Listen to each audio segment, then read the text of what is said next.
Dear students, welcome you all to class 11 chemistry chapter 1 basic concepts of chemistry part 4.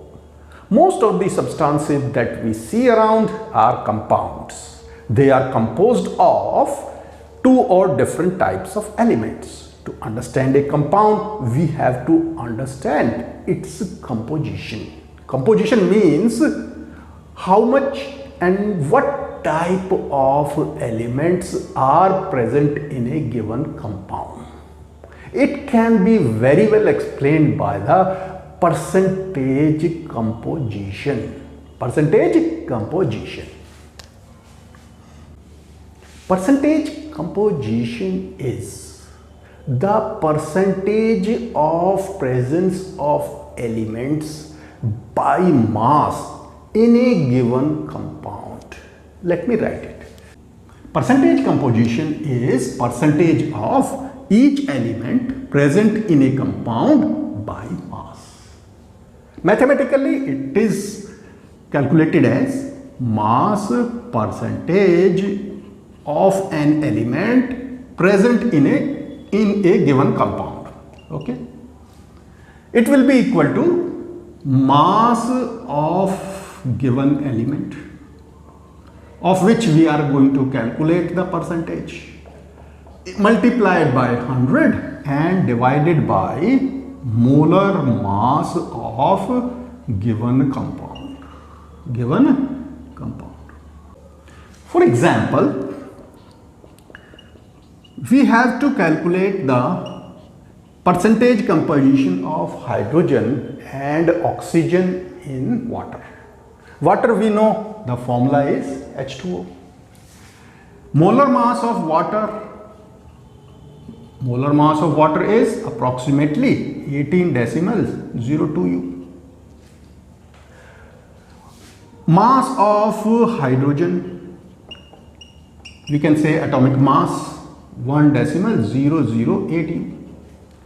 Putting in the formula, we can calculate mass percentage of hydrogen, and that will be equal to 1.008. Now in each water molecule there are 2 hydrogen atoms, so I multiply it by 2 into 100 upon 18.02. By simplifying, the answer will be 11.18%. Mass percentage of oxygen can be calculated very easily. Subtract 11.18 from 100. 100 is the total of any percentage. So it will be approximately 88.02%.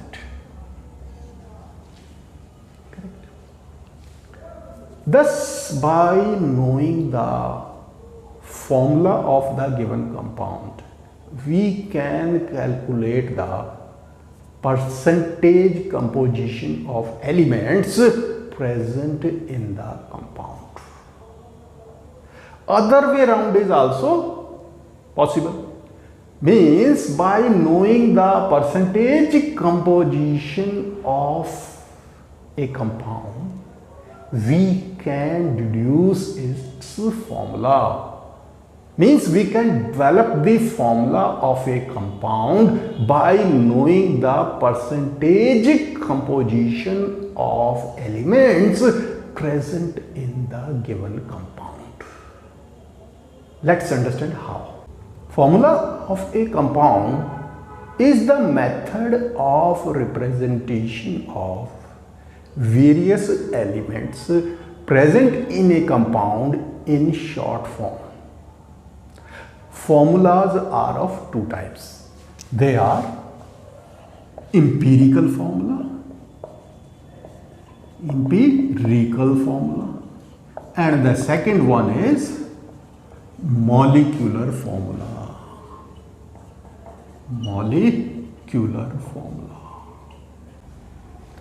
Empirical formula is a method of representing atoms present in a compound in their simplest whole number ratios while molecular formula is the method of representation of atoms in a compound by their exact numbers. Let me write. Empirical formula of a compound represents atoms in the compound by their simplest whole number ratios, while molecular formula of a compound represents atoms in the compound by their exact numbers. For example, I write CH. It will be called empirical formula. And if I write C2H2, it is ethyne. So the molecular formula of ethyne is C2H2, while its empirical formula is CH, which represents the simplest whole number ratio of the atoms present in the ethyne. Percentage composition helps us in determining the empirical formulas as well as molecular formulas of the various compounds. How? Let me explain with the help of a numerical. Question is, a compound has molar mass 180.18 grams per mole and its percentage composition is carbon 40%, hydrogen 6.72% and oxygen 53.28%. We have to find its empirical formula and molecular formula. With the help of this numerical, we will understand how can we calculate empirical formula as well as molecular formula of a compound if the percentage composition of the compound is given. In all, there are 7 steps to find empirical formula as well as molecular formula. First 4 steps are to determine empirical formula and the next 3 steps are to determine molecular formula. Let us start with the step 1. Step 1. First of all, what you have to do is to convert the percentage in grams. How can you convert percentage into grams? Very simple. We can assume that this compound, or we can say the sample of this compound available with us is 100 grams. If the sample is 100 grams, then we can safely say that carbon will be 40 grams, hydrogen will be 6.72 grams and oxygen will be 53.28 grams. In first step, we have to convert percentage into grams. So assume compound is equal to 100 grams. If compound is 100 grams, then carbon will be 40 grams. Hydrogen will be 672 grams and oxygen will be 53.28 grams. Second step. In second step, we will convert these grams into moles. Convert grams into moles. How can you convert grams into moles? Simple. We know the formula. Number of moles is equal to given mass upon molar mass. In case of carbon, the number of moles will be 40 grams and the molar mass of carbon we know 12.01 gram per mole. By simplifying, answer will be approximately 3.33. In case of hydrogen, number of moles will be 6.72 grams upon 1.008 gram per mole. That is the molar mass of hydrogen, and so it will be approximately 6.66. And in the third step, in case of oxygen, we will divide it 53.28 by 16 gram per mole, and the answer will be 3.33 moles. In step 3,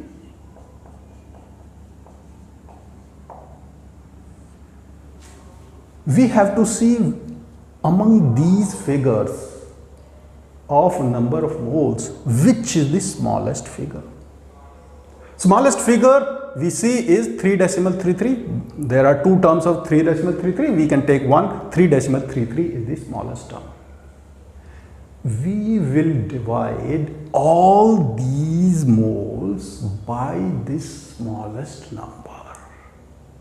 So step 3 is divide by the smallest number of moles.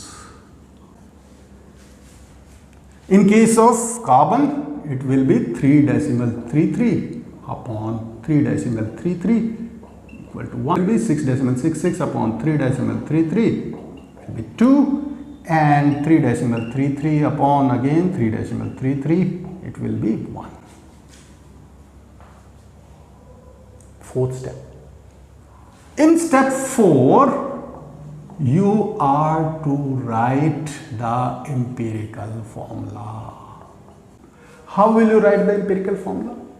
Empirical formula is written: carbon is 1, hydrogen is 2, oxygen is 1. We write it like that: C1H2O1. 1 we do not write, so the empirical formula will be CH2O. For writing molecular formula, we have to take 3 more steps. Let us understand it. We have to calculate the molecular mass of the empirical formula. To calculate molecular mass, we have to add the atomic masses of all the atoms present in the formula. For CH2O, carbon is 12.01 atomic mass, hydrogen is 1.008. There are 2 hydrogens, so multiply by 2, and oxygen 16. And when simplified, it will be 33.03 grams. Step 6. In step 6, we will be dividing molar mass of the compound by the molecular mass of the empirical formula. We have to divide molar mass of compound by molecular mass of empirical formula. It means 180.18 by 33.03, and by simplifying it will be equal to 6. This 6 will be denoted by n dash. In some books it is given n. I have written n dash because n symbol is also for number of moles. So you can write n dash. Step 7. Step 7 is simple. You have to just write the molecular formula. But how to write the molecular formula? Molecular formula is equal to n dash multiply by empirical formula. This is the formula that you have to learn, that molecular formula will be equal to n dash times empirical formula. Here n dash is 6 and empirical formula is CH2O. And how will you multiply? You will multiply, if C is given, it means it is C1, multiply 1 by 6. 1 by 6. Hydrogen 2 multiply by 6. Oxygen 1 multiply by 6. So multiplication is, you have to multiply by the numbers which are given below the atoms, not in the front, the below numbers. And the formula will be C6H12O6, and this is the molecular formula for the given compound. You can calculate empirical formula and molecular formula of given compound by using these 7 steps. You should try some numericals from your book so that these steps may be very clear to you. Let's try one more numerical so that you may get a feel of these 7 steps. Question is, a compound has molar mass 98.96 grams per mole and its percentage composition is carbon 24.27%, hydrogen 4.07%, chlorine 71.65%. We have to calculate empirical formula and molecular formula of the compound. It is similar to the question we have just solved. We will be using 7 steps to find both the formulas. For empirical formula, we will be using how many steps? 4 steps. Let's start with step 1. In step 1, we have to convert percentage into grams. So we will be assuming that the sample of compound given to us is 100 grams. It would mean carbon is equal to 20.27 grams. Hydrogen will be 4.07 grams. And chlorine will be 71.65 grams. Step 2. In step 2, we will be finding number of moles of each of these elements. For finding moles, you know the formula, given mass upon molar mass of the element. So N for carbon will be 24.27 upon 12.01. When you divide, we get 2.02. In case of hydrogen, 4.07 upon 1.008. And the solution will be 4.04. In case of chlorine, 71.65 divided by 35.5 and solution will be 2.02. Step 3, in step 3, you have to find which is the smallest number of moles. Clearly 2.02 is the smallest. So we will be dividing each number by 2.02. We divide 2.02 by 2.02, we get 1. For hydrogen, we will be getting 2, and for chlorine, we will be again getting 1. Step 4. Step 4 is simple. You have to just write the empirical formula. Carbon is 1, hydrogen is 2, and chlorine is 1. So empirical formula will be CH2Cl. To find molecular formula, 3 more steps. Let's start. In step 5, we will be calculating molecular mass of the empirical formula.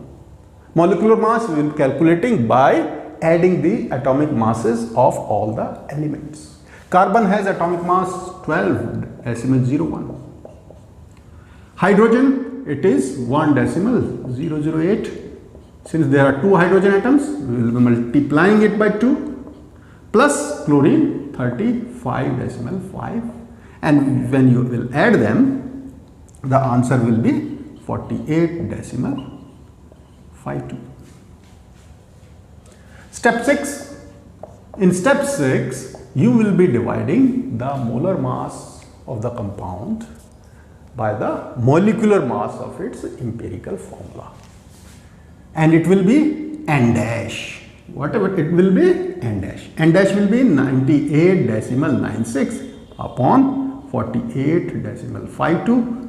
And when you will divide, you will be getting 2.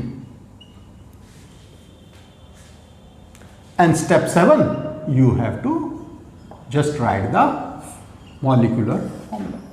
And for that, you will be using the equation molecular formula is equal to N dash into empirical formula. N dash we know is 2. We multiply it by CH2Cl. And the molecular formula will be C2H4Cl2. This will be the molecular formula of the compound.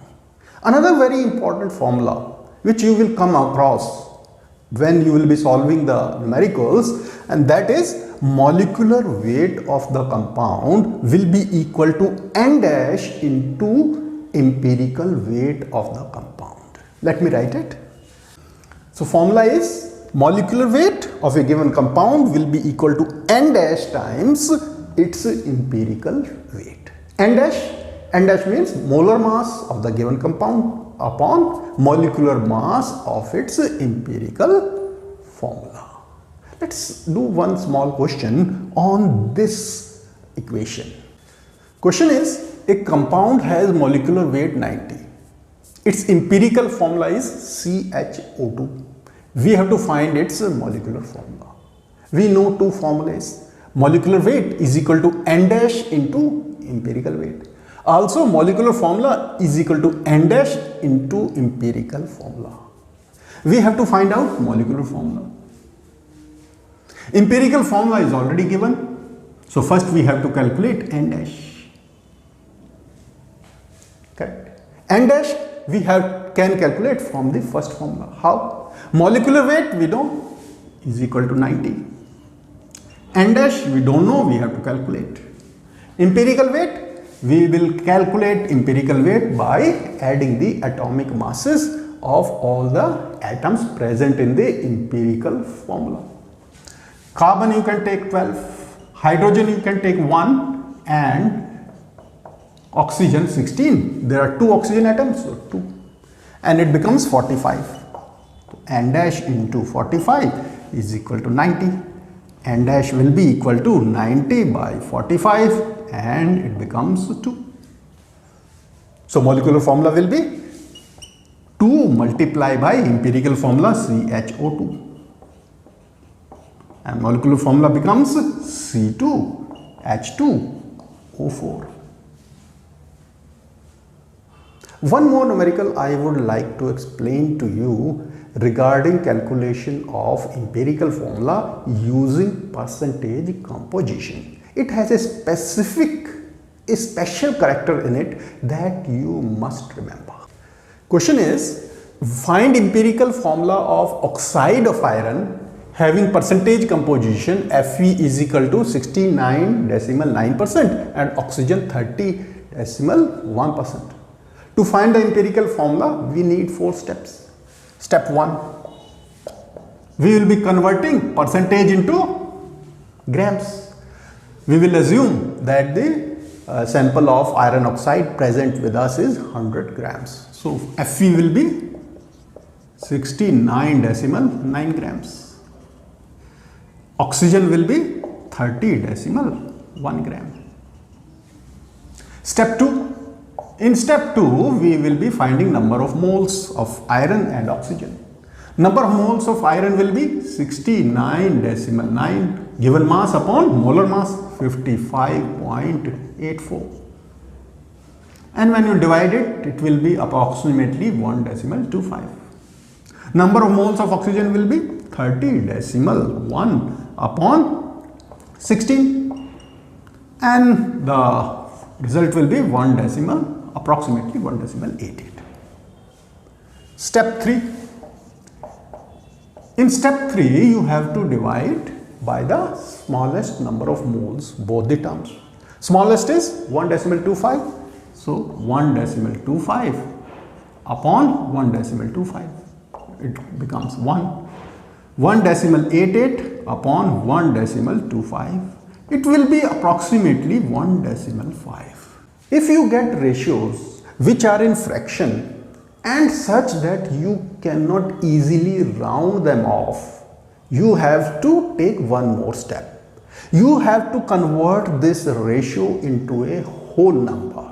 This can be done by multiplying this ratio by a suitable and smallest whole number. I multiply 1.5 by 2, I will be getting a whole number 3. But when I will be multiplying this ratio by 2, I will have to multiply the other ratios also by 2. Here there is only one ratio more, so you will be multiplying it by 2 and it becomes 2. While writing the empirical formula, you have to take into account these two ratios which have been obtained after converting the fractional ratio into a whole number. So empirical formula will be Fe is 2 and O is 3. So the formula for the compound will be Fe2O3. Next is vapor density. Vapor density is defined as the ratio of density of vapors of any gas to the density of vapors of hydrogen gas at any given temperature and pressure. Let me write. Vapor density is ratio of density of vapors of any gas to density of hydrogen gas at any given temperature and pressure. Density we know, mass per unit volume.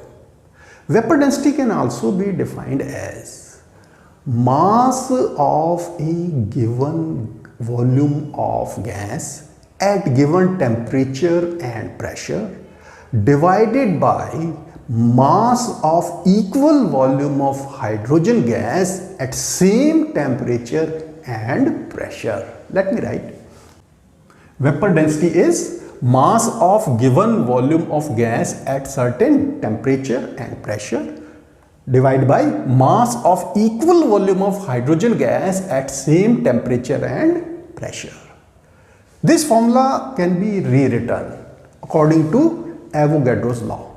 Avogadro's law of gases states that equal volumes of gas have equal numbers of molecules at same temperature and pressure. Means these volumes of gases will have equal number of molecules because temperature and pressure is kept the same. So in place of writing this formula, I can also write vapor density is equal to mass of, say, n number of molecules of gas to the mass of n number of molecules of hydrogen gas. We can cancel n by n, and what will be getting? We will get mass of one molecule of gas upon mass of one molecule of hydrogen. This formula can be further simplified by writing mass of, in place of mass of one molecule of gas, we can write molar mass of gas upon molar mass of hydrogen. We know molar mass of hydrogen is 2. So vapor density of a gas can be written as molar mass of the gas upon 2. This formula you may be using in a lot of numericals. Next topic is stoichiometry. Stoichiometry is the branch of science that deals with the calculation of masses of reactants and products in a chemical reaction.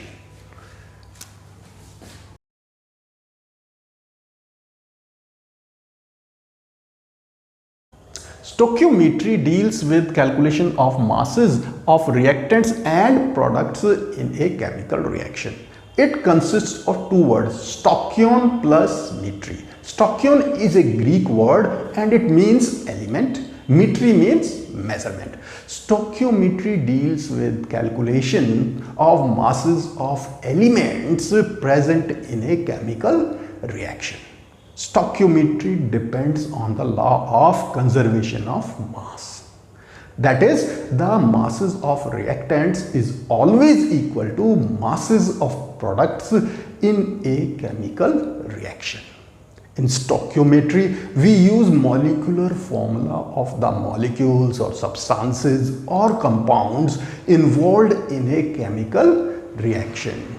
And the representation of chemical reaction by the molecular formulas of the compounds is called a chemical equation. For example, so chemical equation for combustion of methane will be CH4 plus O2 CO2 plus H2O.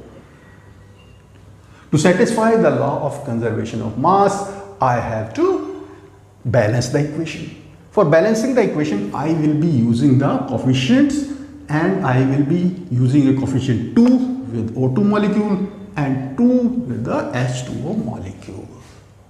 This way the chemical equation is balanced. The coefficients that I have used in the chemical equation are called stoichiometric coefficients. Stoichiometric coefficients of a chemical equation represent different things. It may represent one molecule of methane reacts with two molecules of oxygen. It may also represent 1 mole of methane reacts with 2 moles of oxygen. Or it can be said 22.7 liters of methane reacts with 45.4 liters of oxygen. Or in terms of molecular masses, it can be said 16 grams of methane reacts with 64 grams of oxygen. Let me write. These coefficients may represent following: 1 mole of methane reacts with 2 molecules of oxygen, or 1 mole of methane reacts with 2 moles of oxygen.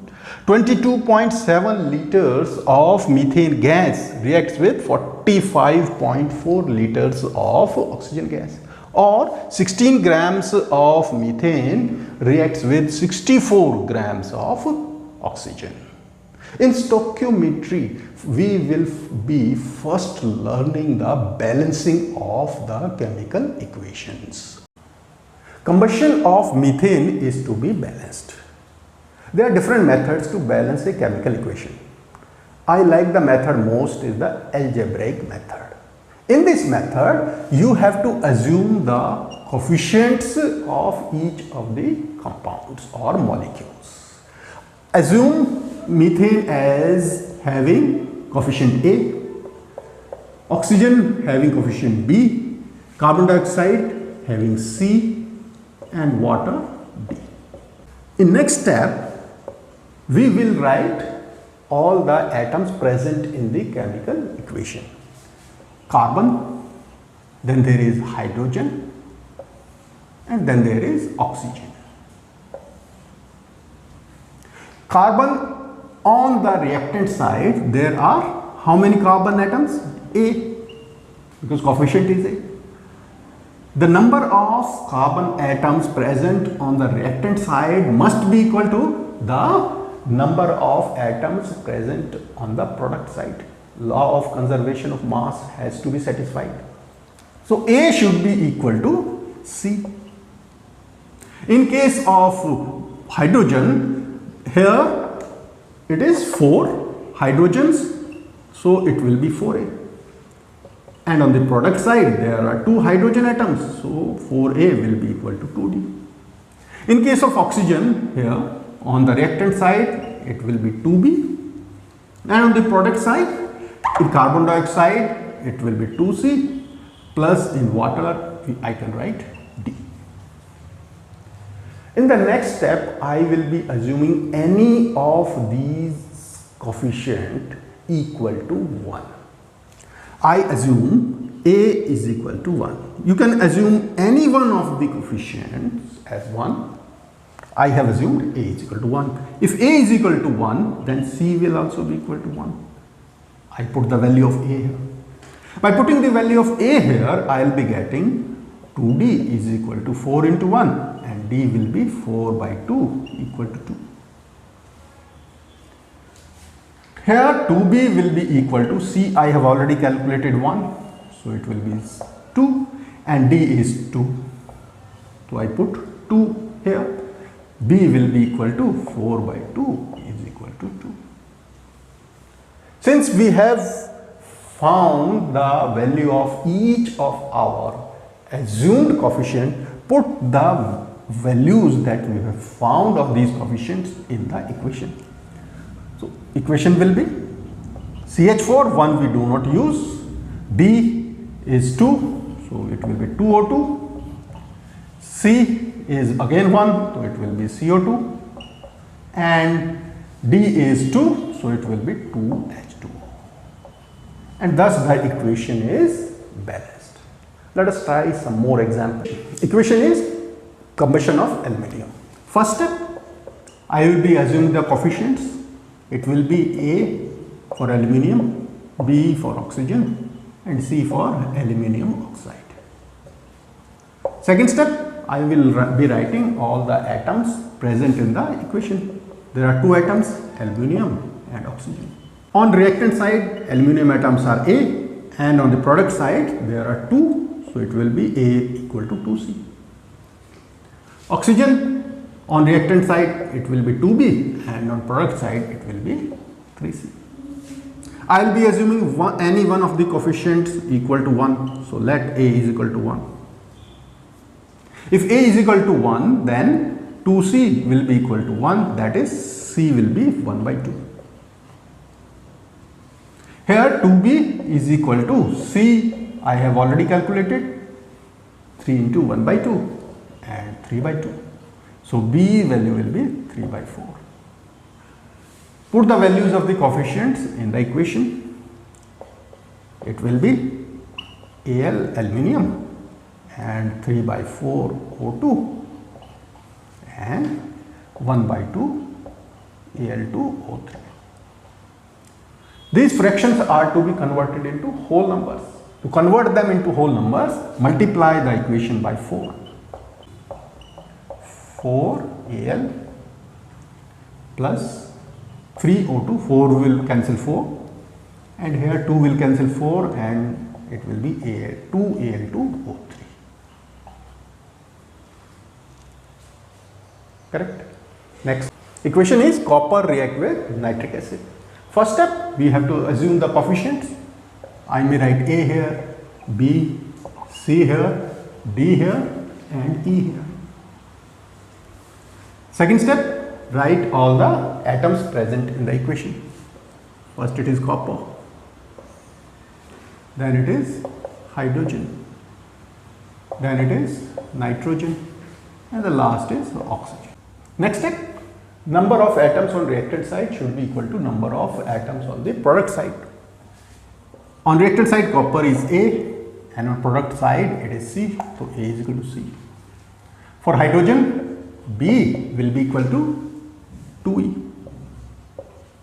For nitrogen, it is B and 2 and C, so it will be 2C plus here also nitrogen D. Oxygen, here it will be 3B,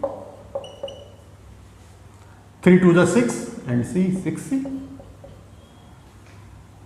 2D plus E.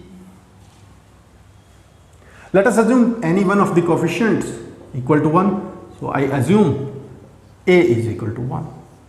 If A is equal to 1, C is equal to 1. For calculating B, we have to do some algebraic functions. E will be equal to B by 2. B, C we know 1, so it will be 2 plus D, and D will be equal to B minus 2. Put the values of E and D in this equation. So 3B will be equal to C is 1, D is B minus 2 and E is B by 2. Solve it. 3B will be equal to 6 plus 2B minus 4 plus B by 2. Multiply by 2, 6B is equal to 12 plus 4B minus 8 plus B. And we will be having 6B minus 5B is equal to 4, so B will be equal to 4. Once we have found B, we can find D. D will be equal to 4 minus 2, 2.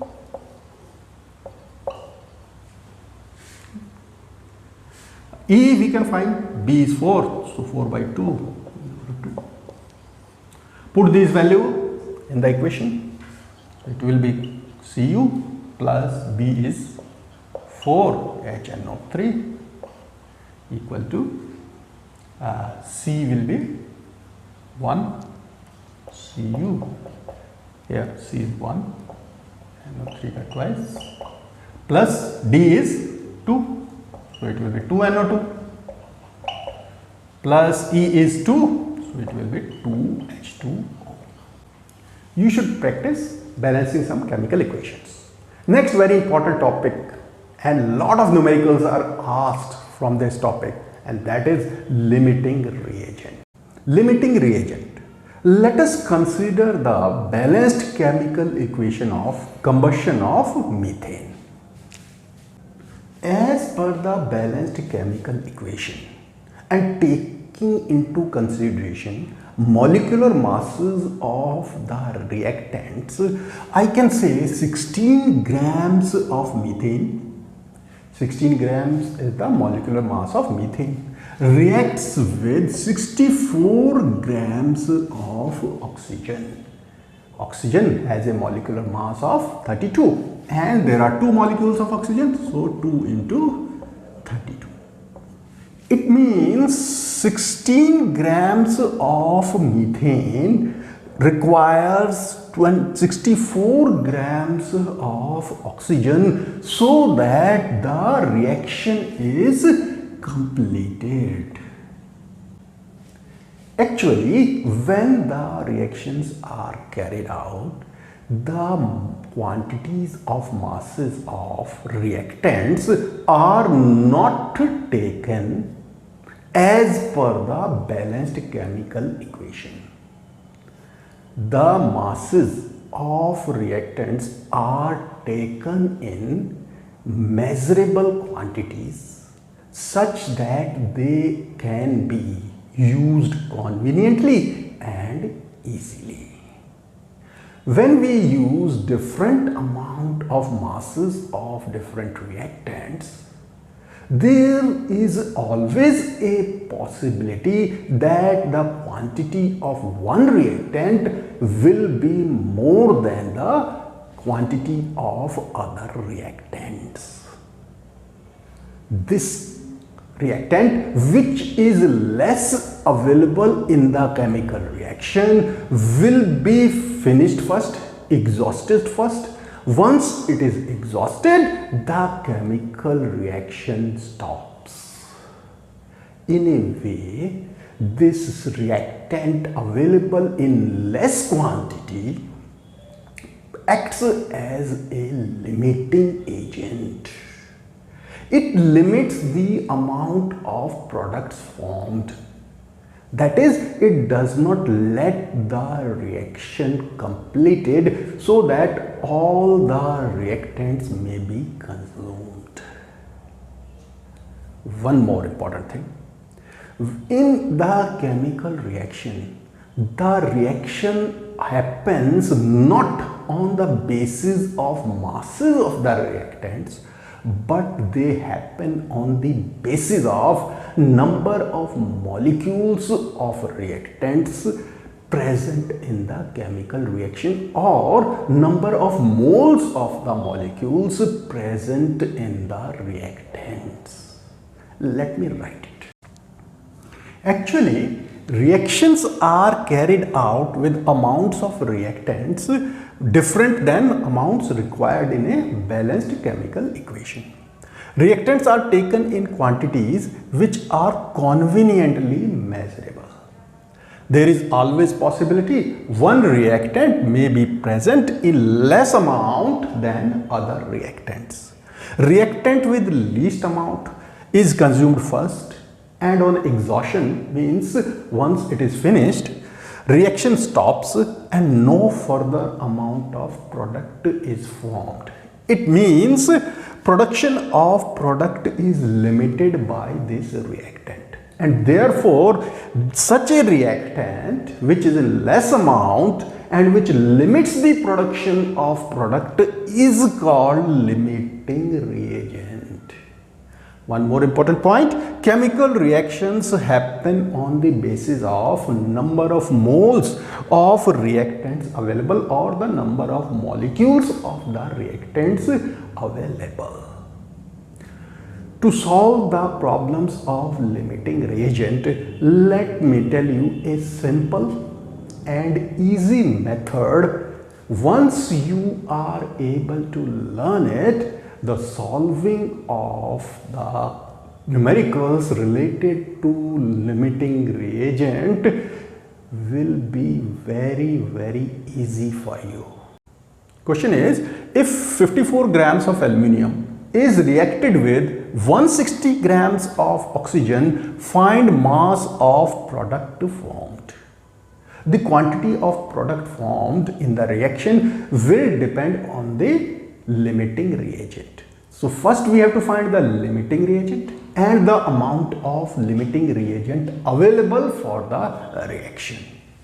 You should not go by the masses given. Aluminium has 54 grams less mass than oxygen, but it doesn't mean that it will be necessarily be the limiting reagent. As I have told you, chemical reaction depends on the number of moles present in a compound or a reactant. Let us solve the question. There are certain steps to determine limiting reagent. First step is you have to write the balanced chemical equation of the given reactants. Balanced chemical equation will be 4Al plus 3O2 gives 2Al2O3 aluminium oxide. Next step, we will be writing the reactants and underline them. There are two reactants, aluminium and oxygen, present in the reaction. So I have written aluminium and oxygen. You have to take number of moles present in the balanced chemical equation. Number of moles of aluminium in the balanced equation is 4. So I write 4 here, and for oxygen I will write 3. In the next step, I will be writing number of moles actually available with us. We are given masses. We can calculate the moles. Formula is given mass upon molar mass. So in step 3, I will be writing number of moles actually available. Available moles, given mass upon molar mass. For aluminium, it will be 54 divided by 27, and 2 moles of aluminium are available. In case of oxygen, 160 divided by 32, and it will be 5 moles of oxygen. In the next step, we will determine how much number of moles will be required by any given reactant of the other reactant to complete the reaction. In the balanced chemical equation, it is clear that 4 moles of aluminium will react with 3 moles of oxygen to complete the reaction. If I take 1 mole of aluminium, then I will be requiring 3 by 4 moles of oxygen. I am having only 2 moles of aluminium. So 2 moles of aluminium will require 3 by 4 into 2 moles of oxygen, and it will be 1.5 moles of oxygen. I will be writing these moles in this chart, and there is a simple formula to write it. Moles required by the reaction. 2 moles of aluminium require how many? 1.5 moles of oxygen. We have calculated by unitary method. You can simplify it. I will put 2 arrows here and cross them. To find how many moles aluminium will require of the oxygen, what I will do? 2 is the available moles. As per the arrow, I will multiply 3 by 2, and this arrow is in the opposite direction, and I will divide it by 4, and I will be getting 1.5 moles of oxygen that will be required by 2 moles of aluminium. Similarly, for oxygen, I will make use of these arrows. Let me rub it. Available moles of oxygen are 5. As per the arrow, 5 moles, 0.24. So I will multiply by 4. And this is in the opposite direction to 5 moles. I will divide it by 4. And I will be getting approximately 6.67 moles of aluminium. Means 5 moles of oxygen will require 6.67 moles of aluminium for completing the reaction. Now we have to find out the limiting reagent in step 5. Again, I will be using these 2 arrows crossing each other. Step 5. In step 5, I will be writing the limiting reagent. It is written by comparing the quantities of reactants. Go by the arrow sign. 1.5 moles of oxygen are required. And as per the arrow, there are 5 moles of oxygen available. Means oxygen is available in sufficient amount. Let's take the case of aluminium. Again go by the arrow. We require 6.67 moles of aluminium. And as per the arrow, we move towards the aluminium. We are having only 2 moles of aluminium. It means aluminium is the limiting reagent. So in the reaction, the number of moles that will be consumed will be 2 moles of aluminium and 1.5 moles of oxygen. Let me write. By knowing the number of moles consumed in the reaction, I can also calculate the actual amount of masses in grams consumed of the reactants. Masses of reactants consumed in the reaction can be calculated by multiplying the moles by the molar mass of the reactant. For aluminum, it will be 2 multiplied by 27 and the answer will be 54 grams. For oxygen, it will be 1.5 multiplied by 32 and the answer will be 48 grams. But we are interested in finding out the mass of product formed. We have to take into consideration the limiting reagent. As per the balanced chemical equation, 4 moles of aluminium will produce 2 moles of aluminium oxide. Then 1 mole of aluminium will produce 2 by 4 moles of aluminium oxide. 2 moles of aluminium are available. So 2 moles of aluminium will produce 2 multiplied 2 by 4, that is 1 mole of aluminium oxide. To find the mass of aluminium oxide in grams, I will be multiplying moles by its molar mass. Molar mass of aluminium oxide is 102 grams. So the answer will be 102 grams of aluminum oxide is produced. Therefore, 102 grams of aluminum oxide will be produced in the chemical reaction. Let us try one more example. 2.8 grams of nitrogen reacts with 6 grams of hydrogen. Find the quantity of product formed in the chemical equation. First, we will have to find out the limiting reagent. The method, as I have explained, involves some steps. First step will be to write the balanced chemical equation. Balanced chemical equation will be N2 plus H2 gives NH3, ammonia. I will balance it, 2 here, 3 here. Now I will be writing the molecules which are present as reactants in the equation.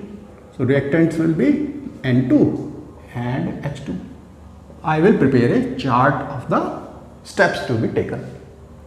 Next step, I will be writing the number of moles of the reactants present in the balanced equation. N2, number of moles are 1, and for hydrogen, number of moles are 3. Step 3. In step 3, I will be writing the number of moles that are actually present. Here the amount is given in mass, so I will convert it into moles. Formula is given mass upon molar mass. Actual moles for nitrogen will be 2.8 grams upon 28, its molar mass, and it will be 0.1 moles. In case of hydrogen, it will be 6 grams divided by 2 grams, that is the molar mass, and there will be 3 moles. In the next step, I will calculate the number of moles of hydrogen that will be required by nitrogen. 0.1 moles of nitrogen to complete the reaction. I will also calculate the number of moles of nitrogen that will be required by hydrogen, 3 moles of hydrogen to complete the reaction. For calculating the moles, put 2 arrows here crossing each other. 0, 1, arrow points towards 3. So multiply 0, 1 by 3. And the other arrow is in the opposite direction, divide by 1. And it will be 0.3 moles of hydrogen.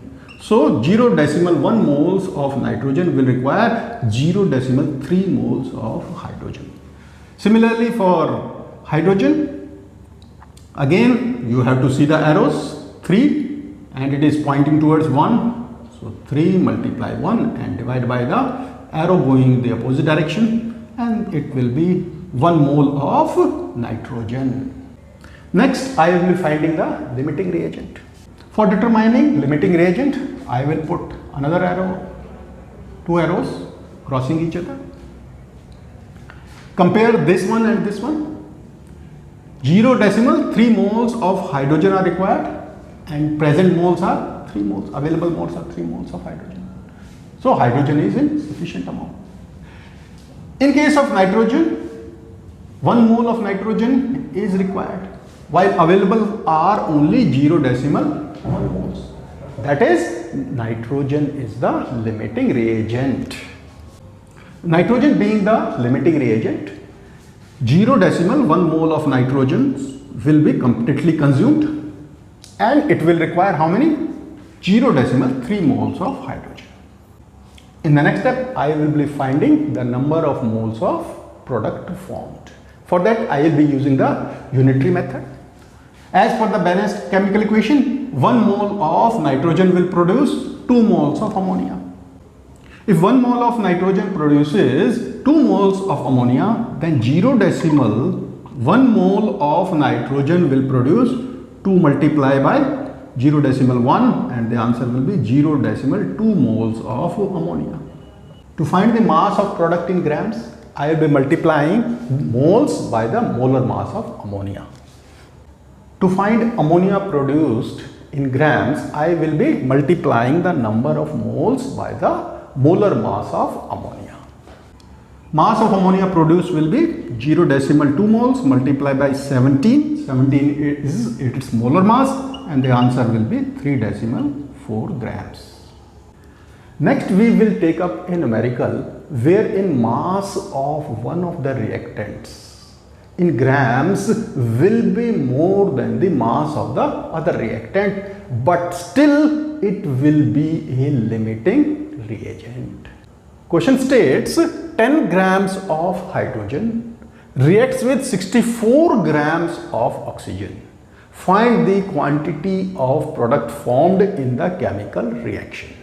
We have to find the limiting reagent. First step, I will be writing the balanced chemical equation, and it will be hydrogen plus oxygen and forming water.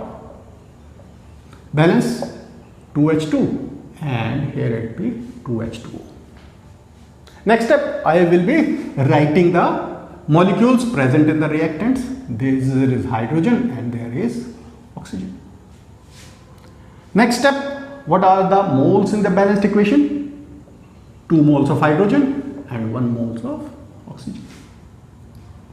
Actual moles given in the question: 10 grams of hydrogen, 10 divided by molar mass of hydrogen 2, and it will be 5 moles.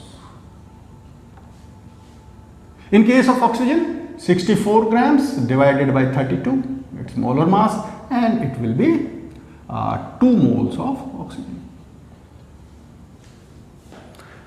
Next, moles required. For moles required, I will put arrow mark. 5, arrow goes to 1, 5 multiply 1, and the opposite arrow divide by 2, and it will be 2.5 moles of oxygen that will be required by the hydrogen. Here again going by the arrow, 2 multiply by 2, and this is the opposite arrow for this one, and 2 multiplied 2 by 1, it will be 4 moles of hydrogen. Next we have to find the limiting reagent. I'll again put 2 arrows here. Compare 2.5 moles of oxygen as per arrow with 2 moles of oxygen. 2.5 moles of oxygen is required while available are only 2 moles. So oxygen is the limiting reagent. And how much it is present? 2.5 moles. Compare hydrogen as well. Here arrow goes to this side. Compare 4 to 5. 4 moles of hydrogen are required and availability is 5 moles. Therefore hydrogen is present in sufficient amount. So 4 moles of hydrogen will be required to react with 2.5 moles of oxygen. In the next step, we will be finding the number of moles of product formed. Let's consider the balanced equation.